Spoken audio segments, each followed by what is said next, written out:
O programa a seguir é uma produção independente, sendo de exclusiva responsabilidade de seus produtores e idealizadores.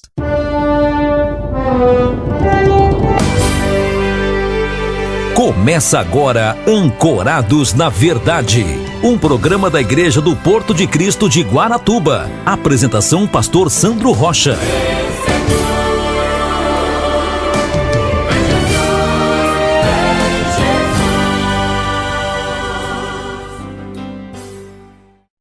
Sente-se glorificando o nome do Senhor. Jesus é bom. Aleluia. Glória a Deus. Meu Deus. Jesus.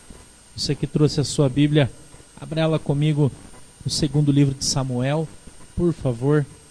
No capítulo de número 9, no verso de número 1. Jesus. Tá frio, né? Meu Deus.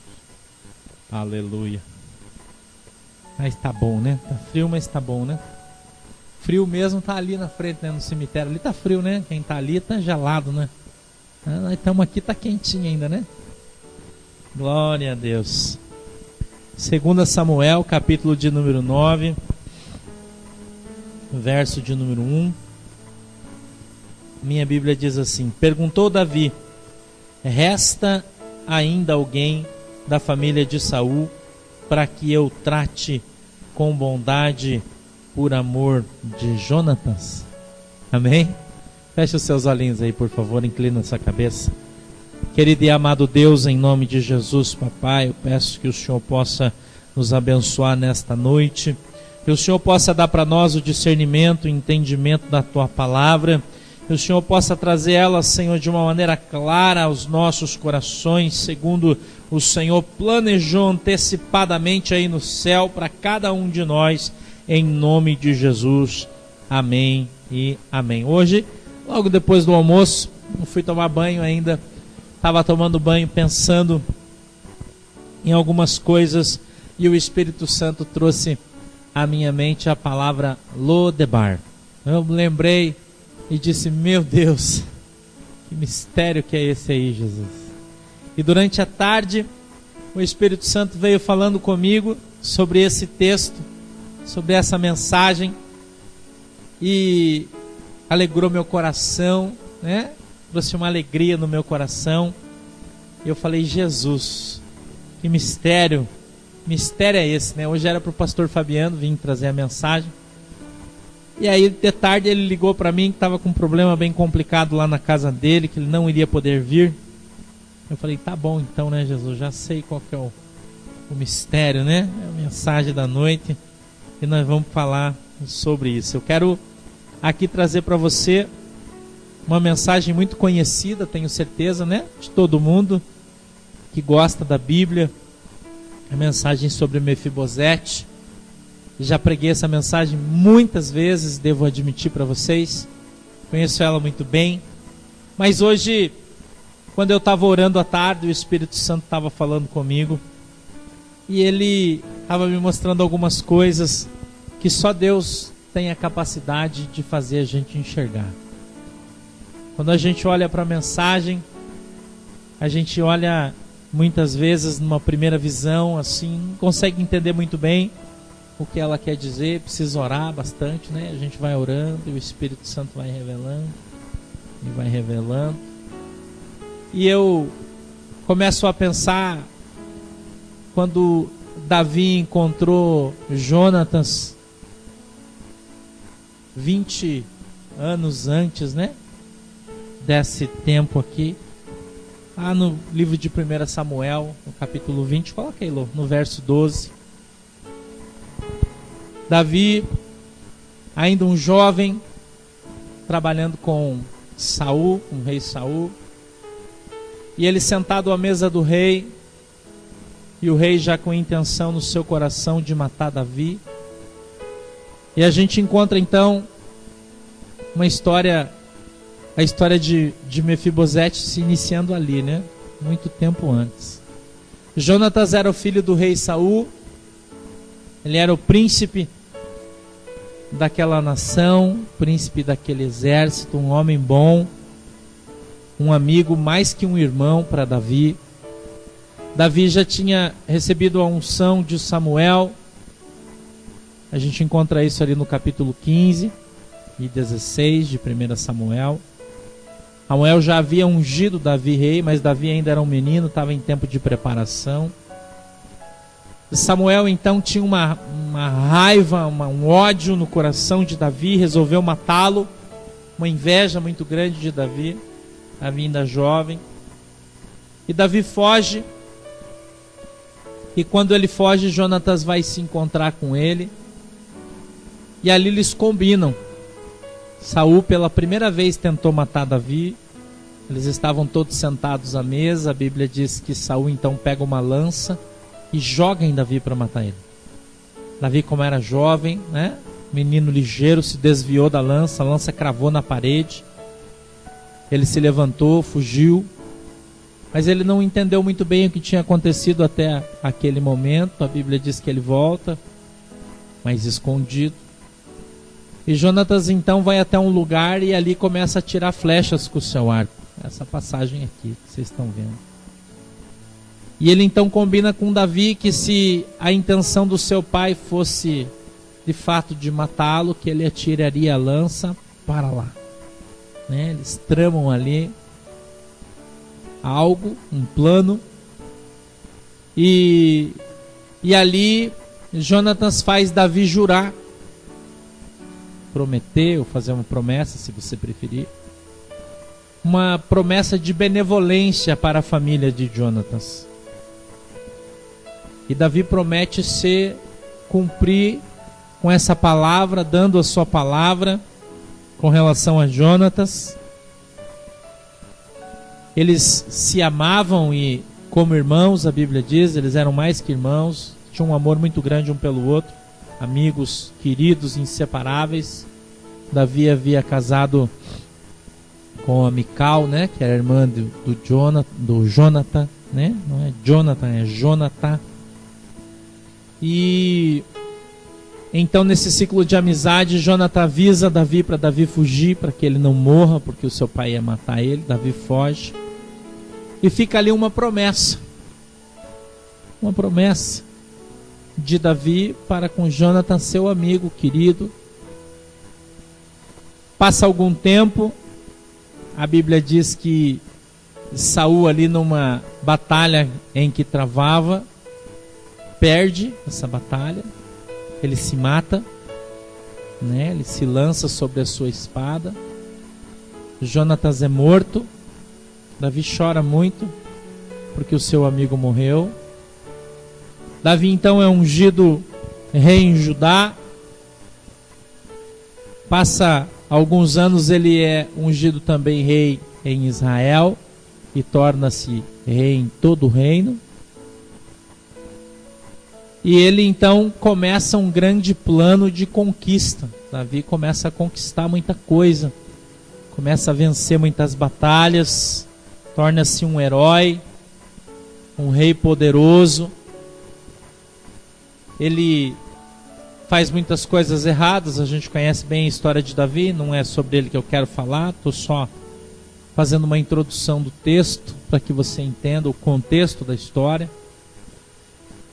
E depois de 20 anos, exatamente esse prazo, 20 anos que Davi era rei de Israel, já com seu trono consolidado, com sua história já terminada, né? Vamos dizer assim. Davi agora lembra-se, num lampejo da sua vida, num lugar qualquer, Deus faz com que Davi se lembre de Jonatas, seu amigo querido, a quem ele prometeu benevolência à sua família. E a Bíblia diz, e inicia-se lá no texto, volta lá no texto, no capítulo 9, no verso 1. Davi então vai buscar alguém para que lhe fale sobre a descendência de Saul, sobre a descendência de Jonatas, se sobrou alguém. E aí a gente precisa entender um pouco de história para saber que cada vez que mudava a realeza, a descendência do outro rei era morta. Todo mundo morria. Para que não ficasse nenhum inimigo que tentasse matar o rei depois, né? O rei que era deposto, o rei que morria, todos os seus filhos e herdeiros eram assassinados. Isso era uma cultura naquele tempo, né? E eu acho que essa é o tema central desse texto, quando a gente fala de Davi e de Mefibosete, justamente isso. A diferença de atitude do rei Davi com relação à família do antigo rei, do rei Saul. Pela história e pelo costume, deveriam todos ter morrido. Porém, Davi de fato achou que eles tinham morrido, porque não se soube, não se teve notícia de mais ninguém. Não se sabia de nada. Quando Jonatas morreu, esse seu filho, Mefibosete, ele tinha 5 anos. 5 anos. Quando Saul foi morto e todo mundo soube que ele havia morrido, houve uma grande correria no palácio real, né? Porque eles já sabiam que outro rei iria assumir e que certamente viriam para matar todo mundo. Como eu disse, era um costume que tinha naquele tempo, todo mundo sabia o que ia acontecer. Esse menino, Mefibosete, ele tinha uma mulher que cuidava dele. A Bíblia fala ama, a gente pode falar babá, né? Mas era uma pessoa que cuidava dele o dia inteiro. E ela então pegou ele e fugiu. E nessa fuga, ela derrubou a criança e ele quebrou as 2 pernas. E naquele tempo, em virtude das circunstâncias, ele ficou com as pernas tortas, aleijado, né? Ficou com defeito nas suas pernas.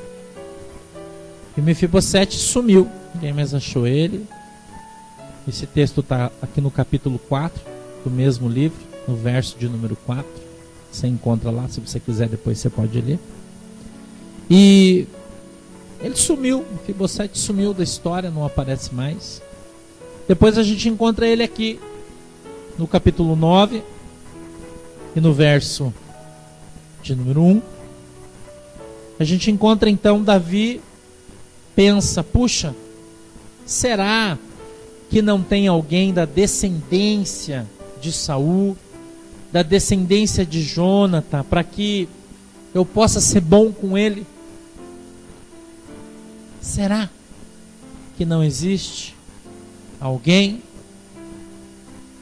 para que eu use de benevolência com ele por amor de Jonatas? 20 anos depois 20 anos depois 20 anos depois é muito tempo, né? 20 anos depois é uma história enorme. Eu vou ter que tirar minha blusa porque na frente está tão quente. Peraí, filho, faz favor. E a gente continua acompanhando a história no verso 2. Quero que você acompanhe comigo dentro da Bíblia. Havia um servo na casa de Saul, cujo nome era Ziba. E o chamaram à presença de Davi.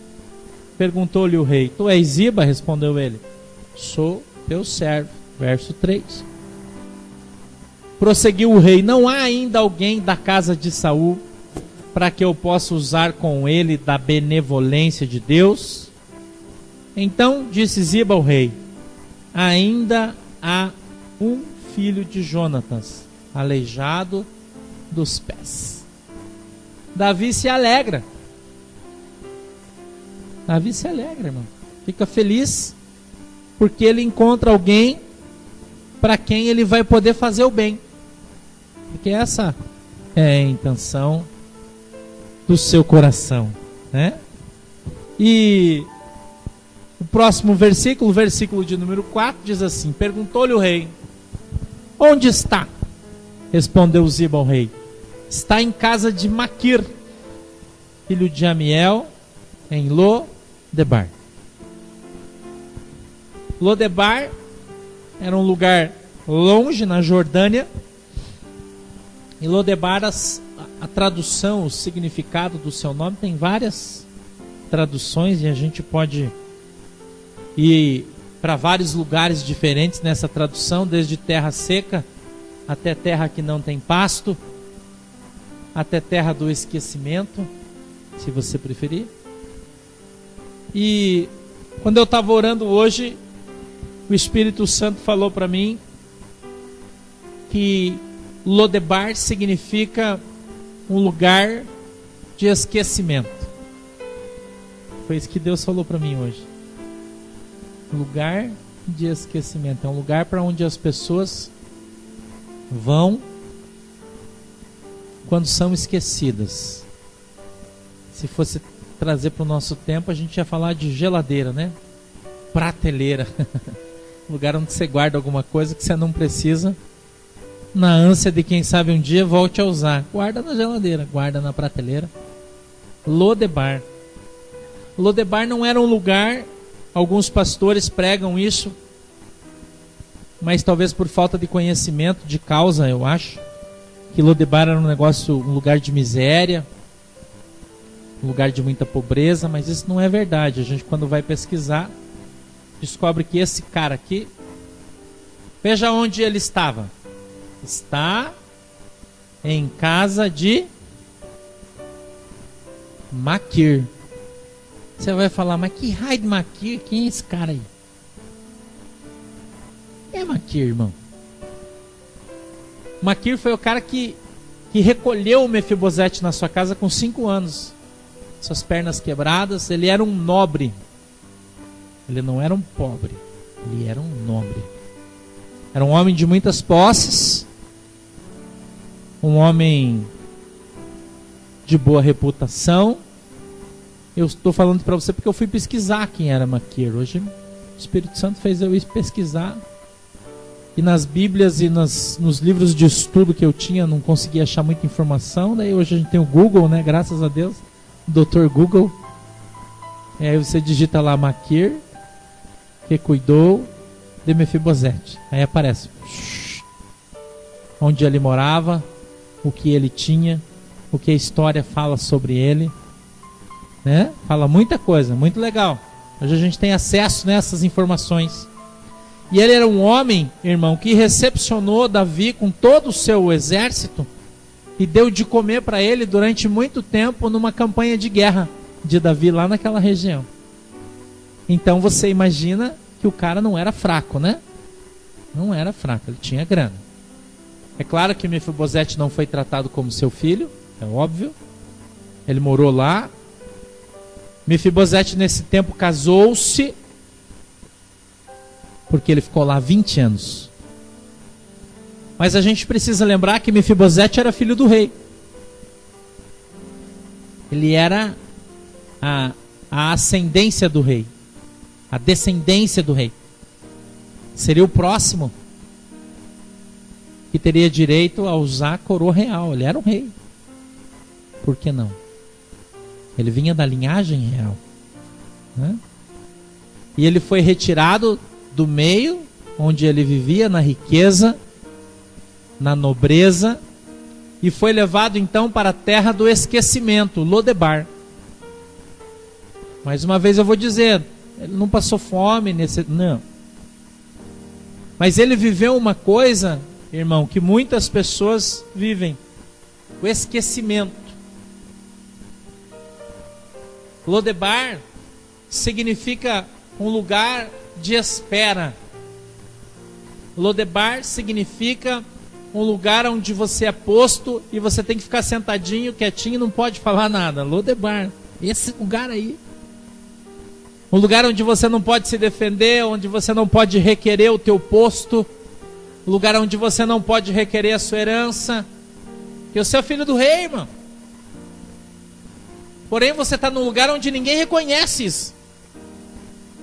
E isso simboliza para mim e para você um período da nossa vida, um tempo da nossa vida. Um lugar onde eu e você somos postos para esperar por aquilo que há de vir. Não é, irmão, uma prisão, mas é um lugar de onde você não consegue sair sozinho. É um lugar que você é posto, talvez, vamos colocar assim, por Deus, até que as coisas se resolvam. É onde você precisa esperar um tempo, passar por um período. Um lugar de refúgio, é um lugar, talvez poderia se assemelhar, por exemplo, ao rio aonde Elias foi e ficou ali sendo sustentado pelo corvo por quase 3 anos. A casa da viúva, Lodebar, irmão. É lugar do pouco, não falta, mas também não tem sobrando. É o tempo da nossa vida em que nós estamos esperando pela promessa de Deus. Estamos esperando que essa promessa venha se cumprir na nossa vida. E talvez, irmãos, quem sabe lá no céu, o Senhor pergunte onde você está, e o anjo fala, ele está lá em Lodebar, está esperando. Está sendo preparado para aquilo que há de vir. Foi retirado do seu lugar que lhe é de direito, porque Mefibosete era filho do rei, ele tinha o direito de estar no palácio real, ele tinha direito de estar comendo das comidas reais, de estar participando da realeza, porém, em virtude das circunstâncias da sua vida, ele foi retirado, ele não teve culpa. E hoje o Espírito Santo falava exatamente isso para mim. Ele disse, Lodebar é o lugar onde as pessoas ficam esperando. Se eu perguntasse para você, apesar de nós estarmos aqui em pouquíssimas pessoas hoje, irmão, quem aqui tem uma promessa de Deus e está esperando que ela se cumpra? Todo mundo vai levantar a mão. Todo mundo vai levantar a mão. Eu recebi uma promessa de Deus, pastor, glória a Deus. Só que é só no tempo de Deus. Você está em Lodebar, irmão. Você está lá. Você está em Gilgal. Local de preparação. Está sendo preparado por Deus, está esperando aquele momento que Deus já determinou na tua vida. A Bíblia diz que o Senhor, Ele é o alfa, que é o princípio, e Ele é o ômega, que Ele é o final. Ele fez o início, Ele já fez o fim. Então Ele sabe exatamente aonde você vai terminar. Porém, até que você chegue lá, é necessário que se espere um tempo. É preciso que se espere um tempo. Um lugar de preparação, um lugar onde eu e você somos colocados para que nós possamos ser ali provados, quem sabe, para que então, sendo aprovados, possamos assumir aquilo que Deus tem para cada um de nós. A promessa de Deus, ela é algo viva, a promessa é algo real, mas ela não é algo, muitas vezes, imediata na nossa vida. A gente recebe a promessa da parte de Deus, recebemos aquela palavra profética da parte do Espírito Santo, e muitas vezes a gente acha que vai começar a acontecer no outro dia, mas não é assim, irmão. Não é assim. Às vezes a gente começa a exercer aquela função que o Senhor nos dá e de repente aquilo nos é tirado. Mais ou menos como aconteceu com Ezequiel. A Bíblia diz que Ezequiel foi criado desde os 8 anos no templo, sendo preparado lá em Jerusalém para que ele pudesse assumir como sacerdote no templo do Senhor. Mas ele só poderia assumir quando fizesse 30 anos, estudava 22 anos, dos 8 aos 30. Mas a Bíblia diz que quando ele tinha 25 anos, Nabucodonosor entra na cidade, destrói tudo, destrói o templo, arrebenta com tudo que tem, leva tudo cativo para a Babilônia, inclusive Ezequiel, 25 anos. Faltava 5 para ele começar a exercer sua função. A Bíblia diz que ele é levado cativo no cativeiro. No capítulo 1 do livro de Ezequiel, nós encontramos ele no cativeiro. Já fazia 5 anos. Quando ele estava com 30 anos, Deus chama ele no deserto e inicia seu ministério, mas não como sacerdote, sim como profeta. Ele também foi para a terra da espera. Ele também foi para o lugar onde ele precisava esperar pelo tempo em que a promessa viria a acontecer na sua vida. Isso é uma coisa recorrente dentro da Bíblia, que aconteceu com muitas pessoas. Jeremias esperou pela sua bênção na cisterna. Cada um tem o seu Lodebar, irmão. Cada um tem o seu lugar de espera. E cada um tem um tempo determinado para permanecer nesse lugar. Depende do tempo do tratamento. Tempo de ficar escondido. Talvez a gente fique até em paz, se alimentando bem, não está passando necessidade, mas você não está no lugar que Deus lhe prometeu. Você está no tempo da espera. Você está aguardando que o tempo de Deus chegue na sua vida. Você está aguardando que a bênção de Deus chegue na sua vida. Você está esperando que o milagre de Deus aconteça na sua vida. Esse tempo de preparação, esse tempo de espera se chama Lodebar. A gente acha muitas vezes que foi esquecido, irmãos. A gente acha que foi esquecido. Porque quando você estava sentando à mesa do rei, você estava na presença do rei, porque você era filho do rei. Você é filho do rei. Você não deixou de ser. Porém foi retirado daquele lugar de destaque onde Deus lhe havia dado e coloca você num lugar difícil. O Lodebar era um lugar longe, difícil de chegar, demorado, um lugar com poucas casas, não tinha muito, tinha pouca gente. Não era um lugar de muito destaque, um lugar de muita pompa. Não era um lugar ruim, mas também não era um lugar bom. É esse período de vida que nós, que somos crentes, passamos. Um período de deserto, um período de dificuldade, um período onde nós temos a nítida impressão de que Deus muitas vezes se esqueceu da promessa. Parece que Deus esqueceu. Que a gente recebeu aquela promessa, o profeta tão cheio do poder de Deus, veio e bradou na sua vida. E disse, eis que Deus vai te levar para lá, vai te levar para cá. Você vai entrar para uma nação, sair para outra nação. Deus vai te usar com poder. E de repente você está lá em Lodebar dizendo, Senhor, cadê a promessa? Meu Deus, onde é que está a tua palavra? Eu sei que foi o Senhor que usou o profeta. Eu sei que foi o Senhor que desceu do céu, bradou na minha vida. E olha aqui onde eu estou. Papai, eu não posso reclamar porque eu tenho que comer, eu tenho que vestir, eu tenho até como andar. Não estou passando frio, mas eu não estou vendo a promessa que o Senhor fez na minha vida. A impressão que nós temos é que nós somos esquecidos pelo Senhor. A impressão que nós temos é que o Senhor se arrependeu da promessa e de repente retirou ela de nós. É como se ele desse um pirulito, quando você colocasse na boca e sentisse o doce, ele vem e tira. É assim que a gente se sente.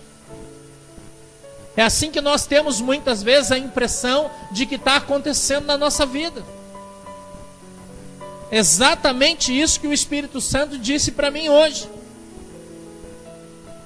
Um tempo de espera na nossa vida.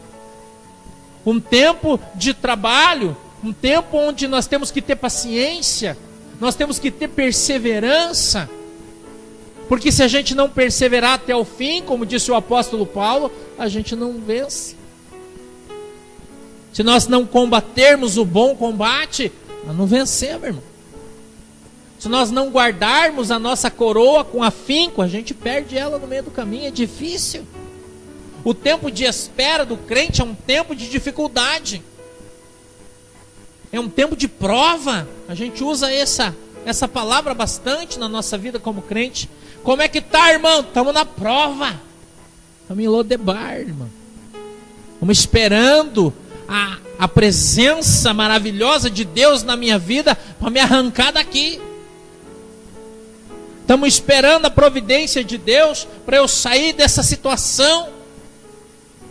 Não é, mais uma vez eu vou repetir, uma situação de desespero, porque o Senhor, quando Ele está trabalhando na sua vida, Ele não deixa que falte a tua comida, Ele não deixa que falte a tua roupa, Ele não deixa que falte muitas vezes a tua saúde. A gente passa por dificuldades, por provas, mas a palavra de Deus diz, Davi falou isso de maneira clara, que nunca o justo vai mendigar o pão. Nunca vai, irmão. Deus vai prover. Deus vai prover. Você não está em Lodebar porque você pecou. Você não está em Lodebar, irmão, porque você é um cachorro, porque você é um canalha. Não. Você está em Lodebar por causa da circunstância. Às vezes Deus precisa tirar o profeta e esconder, irmão. Sabia? Às vezes Deus precisa tirar o vaso do meio daquela situação e esconder ele por um tempo, até que a situação melhore, até que as coisas mudem. Esse tempo é o tempo de espera. E muitos nesse período se desviam de Deus, porque não conseguem esperar, porque não tem fé para crer que não está jogado fora, está apenas em Lodebar. Parece que você está esquecido, mas Deus não esquece de você. Jesus disse isso: a mamãe que amamenta seu filhinho no peito pode esquecer dele, mas o Senhor jamais esquecerá. Deus não esqueceu de você, Deus não esquece de você, irmão.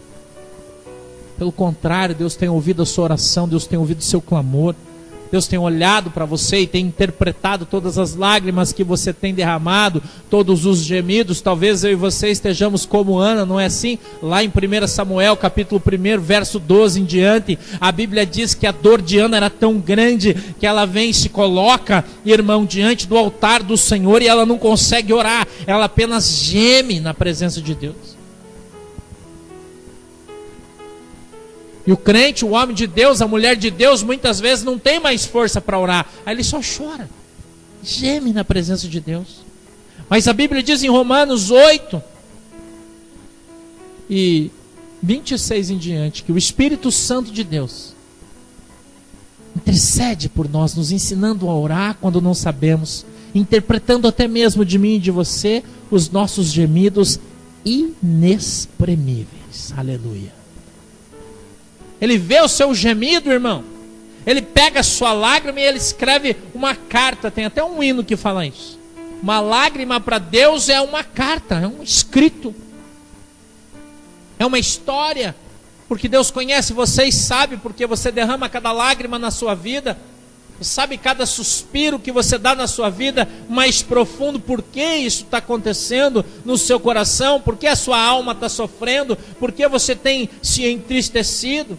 As decepções com as pessoas, as decepções com os homens, fazem muitas vezes que eu e você nos afastemos, mas não é culpa nossa ou culpa deste ou daquele, é um período da nossa vida pelo qual todos nós precisamos passar. É um período de tratamento, é um período de trabalho em que o Espírito Santo está ali trabalhando. Talvez se a gente fosse lá em Jeremias e a gente encontrasse ali, se não falha a minha memória, no capítulo 18, aonde Jeremias desce na casa do oleiro e ele vê ali aquele barro sendo amassado na roda, sendo trabalhado, sendo ali mexido por Deus, e Deus fala com ele: Jeremias, você está vendo aquele barro que está sobre a roda? Ele diz: sim, Senhor, eu vejo ele. Ele disse: então aquele barro é você e o oleiro sou eu que estou amassando, sou eu que estou apertando, sou eu que estou trabalhando na vida, no coração, na alma do crente, para que ele seja trabalhado e se transforme num vaso de honra.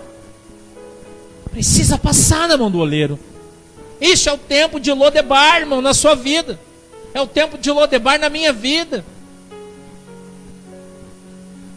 Para Mefibosete demorou 20 anos.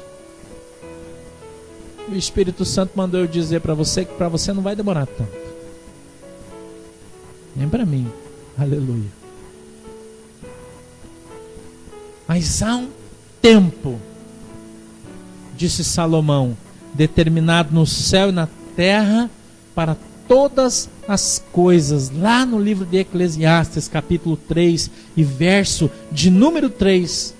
Há um tempo, irmão, de plantar, um tempo de colher, um tempo de viver, um tempo de morrer, um tempo de dançar, um tempo de sofrer. Há um tempo determinado por Deus para todas as coisas na minha, na sua vida. Há um tempo de Lodebar, mas há um tempo de sair de Lodebar.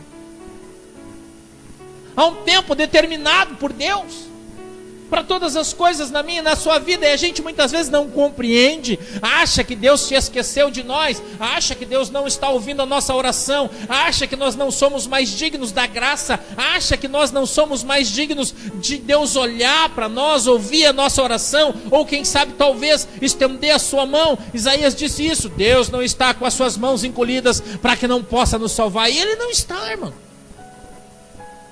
Ele não está com os seus ouvidos agravados para que não possa ouvir a sua oração. Não, Ele está ouvindo. Ele ouve a sua oração, Ele ouve o seu clamor, Ele ouve a sua súplica. Mas há um tempo, irmão, tem que esperar. Tem que esperar, e quando chegar o tempo determinado, Deus vai tocar no coração das pessoas, irmão. Deus vai tocar no coração das pessoas. Deus vai alcançar as pessoas. Como Ele alcançou, irmão, o coração de Davi. E num belo dia, Davi acorda e diz: puxa, será que tem alguém da família de Saul para que eu possa mostrar minha benevolência? Será que ainda restou alguém? Eu pergunto para você hoje, será que ainda restou alguém que espera pela graça de Deus, que espera com paciência no Senhor, que entregou a sua vida nas mãos do Senhor, confiou nele e espera que tudo Ele faça? Será que nós estamos de fato esperando com paciência no Senhor? Será que nós temos feito como o salmista diz no Salmo 119: guardei as palavras do Senhor no meu coração para não pecar contra Ele? Temos nos esforçado, nos empenhado em fazer o melhor? Será que nós nos lembramos que o salmista no Salmo 139, ele escreveu assim, que ainda quando eu e você éramos informes, nós não tínhamos forma nenhuma, o Senhor já sabia o nosso nome? Será que você lembra disso? Será que você consegue compreender que o nosso Deus é o Deus que fez o céu e é o Deus que fez a terra? Mas pastor, eu já estou ficando velho, irmão. Salmo 92, e mesmo na sua velhice ainda dará frutos. Não importa, irmão, para Deus. Sempre é tempo para Deus mudar a tua vida, para Deus transformar a tua situação. Sempre há tempo para Deus. Talvez eu e você já estejamos lá como Abraão, 100 anos esperando a bênção de Deus. O nosso Isaac, o nosso corpo já esteja morto, não faça mais nada. Então vem o Senhor, derrama um profundo sono sobre a vida de Abraão. E a Bíblia diz que quando ele e Sara acordam, estão novos, como se tivesse 30. Deus vai fazer um milagre, irmão, na sua vida. O Senhor falou isso para mim hoje. Ele falou: eu vou fazer um milagre na vida do povo. O povo vai cair o queixo. Deus disse isso para mim hoje. O povo que está no lugar da espera, está em Lodebar. As pessoas que estão esperando pela providência de Deus, porque quem está em Lodebar, eu já disse, vou repetir, não consegue sair de lá sozinho. Não consegue sair de lá com a força dos seus próprios braços. Aliás, Jeremias disse isso: maldito do homem que confia na força do seu próprio braço, bendito é aquele que confia no Senhor. Uns confiam em carros, ele disse, outros em carruagens, mas nós cremos no Senhor. Os que esperam no Senhor, disse o salmista, são como os montes de Sião, que nunca se abalam. Eu e você precisamos compreender isso. Precisamos compreender, irmão. Elevar os nossos olhos para os montes e talvez bradarmos: eleva os meus olhos sobre os altos montes, de onde me virá o socorro? O meu socorro vem do Senhor, do Deus que fez o céu e a terra, e aquele que está bem presente. Olhando para o seu coração, olhando para o meu coração, e conhece, irmão, o seu coração como ninguém, que sabe do seu sentimento como ninguém sabe, sabe das suas necessidades como ninguém sabe. Por isso só Ele é Deus, só o Senhor é Deus, não há outro, irmão. Não há outro como o nosso Deus, que tem a capacidade de gerir a nossa vida, tem uma capacidade de gestão tremenda e profunda sobre a minha e a sua vida, é capaz de fazer todas as coisas quando nós deixamos que Ele faça. Precisamos deixar Deus fazer, eu e você. Precisamos deixar Deus fazer. No verso de número 5 está escrito assim: então mandou o rei Davi e o tomou da casa de Maquir, filho de Amiel, em Lodebar. Eu fico pensando aqui uma coisa. Você imagina você sendo Mefibosete, e você está lá em Lodebar, um lugar que não tem muito movimento, porque o lugar de esquecimento é um lugar onde as pessoas não costumam ir, a não ser quem está lá, não é? E de repente chega lá uma carruagem real, com uma comitiva real. Deve ter sido uma movimentação tremenda naquela pequena cidade ou vila. Deve ter sido ali um grande rebuliço, todo mundo olhando, dizendo: ei, o que será que está acontecendo? Os cachorros latindo, aquela confusão na rua, aquele monte de cavalo, aquelas carruagens, soldados do rei, montados nos seus cavalos. E chegaram lá na casa do Maquir, vieram recepcionar, disseram: nossa, o que será que está acontecendo? Desce lá o capitão da guarda, porque ele era o cara enviado nesse tipo de circunstância. Aqui é a casa do Maquir. Sim, sou eu. O rei Davi manda uma saudação para o Senhor, e ele deve ter dito: vocês são bem-vindos, porque o rei é meu amigo. Ouvimos dizer que na sua casa há uma pessoa que nós estamos procurando. Você imagina a curiosidade do povo que está dentro daquela casa. Aqui é a terra de Lodebar. Ele disse: sim, aqui é a terra de Lodebar. Então certamente há alguém aqui chamado Mefibosete. E creio que lá de dentro vem o Mefibosete com as suas perninhas quebradas, com dificuldade de andar, com o seu filho, que ele já o tinha, com a sua esposa e com tudo que ele tem, que não devia ser muita coisa.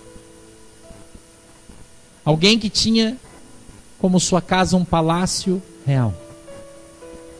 Alguém que tinha como sua casa súditos, súditas, cozinheiros diversos, comidas e especiarias maravilhosas. Agora foi posto numa situação tão difícil durante muitos anos da sua vida, vivendo uma situação tão difícil. E creio que nesse momento em que ele é encontrado pelos servos do rei, talvez não pudesse muito que acreditar, olhando para toda aquela circunstância e pensando: puxa, o que será que o rei quer comigo? Será que ele vai me matar? Porque ele estava escondido para não morrer, mas agora foi encontrado. A Bíblia diz que ele encontrado por 6 lobos. E Mefibosete, filho de Jonatas, filho de Saul, veio a Davi, prostrando-se com o rosto em terra, lhe fez reverência. E disse Davi: Mefibosete, respondeu ele, eis aqui teu servo. Então lhe disse Davi: não temas. Não temos. Não vim aqui para te matar. Porque ele achava que ia morrer. Eu vou dizer uma coisa aqui que o Espírito Santo disse para mim. Quando chega no ponto de que você acha que vai acabar, o anjo de Deus chega e entra na causa. Ele continua: porque de certo usarei contigo de benevolência por amor de Jonatas teu pai, e te restituirei todas as terras de Saul teu pai, e tu sempre comerás a minha mesa. Deus restitui a Mefibosete tudo o que ele tinha perdido. Deus dá a ele, irmão, tudo o que ele tinha antes do dia mau, das más circunstâncias. Essa mensagem tem um caráter hoje. Essa mensagem tem um nome. Essa mensagem tem um endereço. Essa mensagem é para o crente que crê no Senhor, que acredita no Deus da providência, no Deus de Sião, um Deus todo-poderoso. Continua crendo nele, acreditando nele, de todo o coração, alma e entendimento, que mesmo em Lodebar, irmão, ainda acredita na promessa, porque sem fé é impossível agradar a Deus. E quando mesmo no tempo da dificuldade, na terra da desesperança, ainda assim eu e você acreditamos e cremos no Deus vivo de Israel, há uma esperança para nós. Há uma esperança para nós. Vem mais uma, mãe. Então Mefibosete lhe fez reverência e disse: que é o teu servo para teres olhado para um cão morto, tal como eu?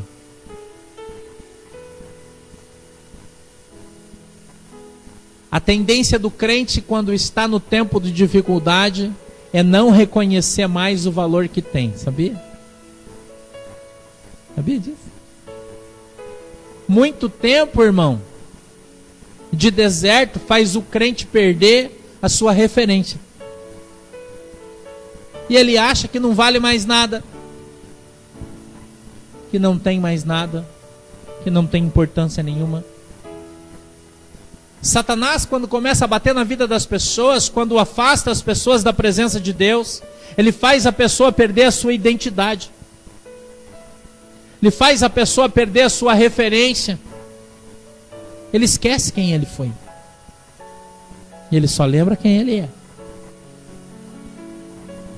E esse texto traduz isso de maneira clara. Mefibosete não se considerava mais como um príncipe. Mefibosete não era mais o filho do rei, agora ele era um cachorro morto. Foi isso que a dificuldade fez com ele.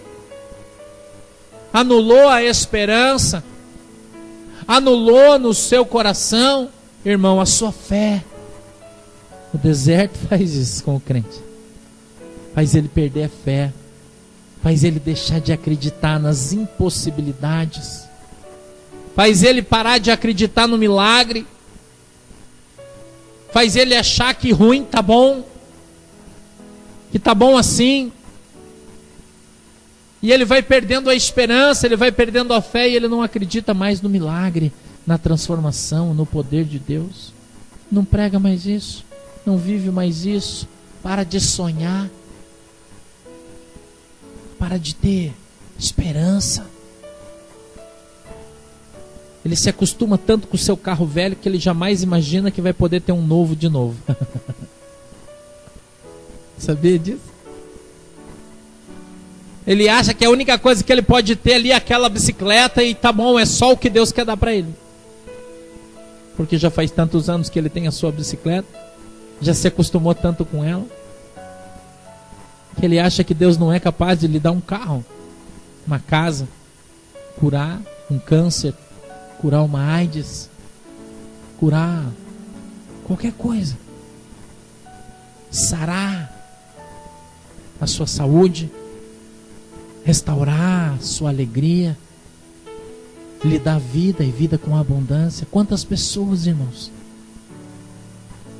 quantas pessoas que estão hoje destruídas, acabadas, porque perderam a fé por causa das circunstâncias, e não conseguem mais olhar para Deus, olham só para si mesmos, olham para o espelho e só conseguem ver a sua derrota, olham para o espelho e só conseguem ver a sua dificuldade, olham para o espelho e só conseguem ver a luta, não conseguem mais enxergar além disso, não conseguem mais elevar os seus olhos ao céu e entender que lá em cima há um Deus tão tremendo e poderoso, capaz de mudar a tua história, a minha história, no estalar de Deus, fazer um milagre. As pessoas que perdem a esperança não acreditam mais no milagre, não acreditam. Eles ficam achando que Deus vai remendar aqui, vai remendar ali, vai quebrar o galho aqui, vai quebrar o galho ali, e vai ficar tudo assim. Que Deus quer assim, então vai ser assim. Mas a palavra de Deus está dizendo hoje para mim e para você. E se você crer, se você tiver fé, você vai entender exatamente o que o Espírito Santo disse para mim e eu estou dizendo para você. Há esperança, mesmo em Lodebar. Há esperança, irmão. E você não é um cão morto. Você é filho de Deus. Você é um príncipe. Você é filho do rei. Você tem valor, irmão. E você precisa valorizar o que você tem. Você precisa valorizar o que Deus fez em você. Quem você é. A capacidade que você tem. Você não é como um cão morto.